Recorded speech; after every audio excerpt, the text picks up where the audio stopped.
Afternoon, coaches. Just want to do a quick update today on some different things. As I was saying in the last video, that I try and cover a few things here and there as we go.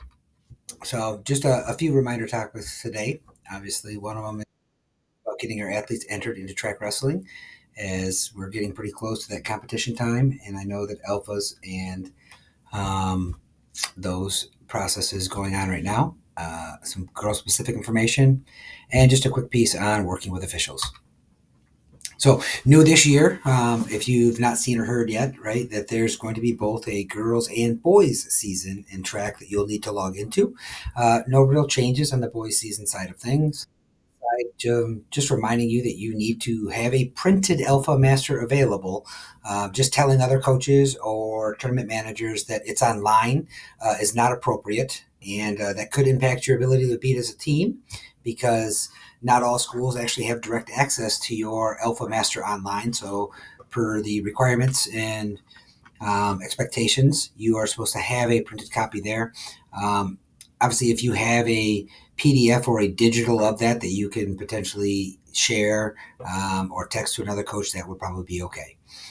Make sure you have your events entered into track. That is, again, one of the expectations that you're doing, and not waiting till the night before districts. And double check to make sure records are correct.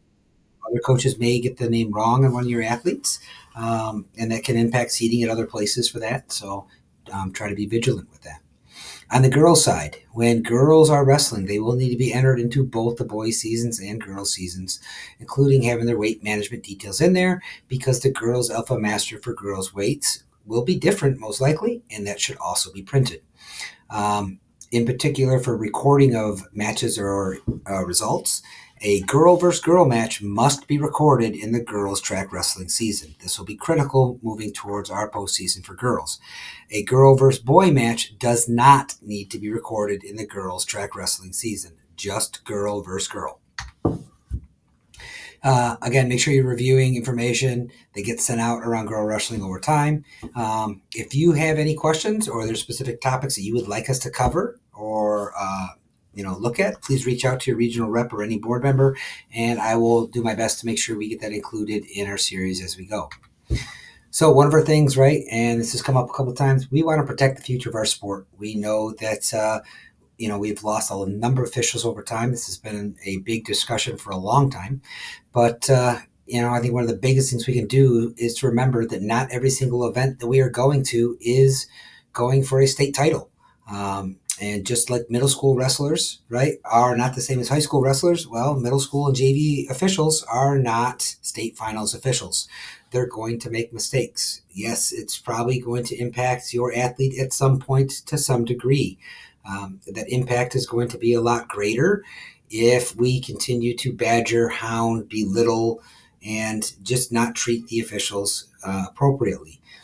In particular, this isn't just us as coaches, but this also is going to our volunteers and parents. Please educate and model for them what appropriate behavior is, so that way we can continue to have the best officials possible.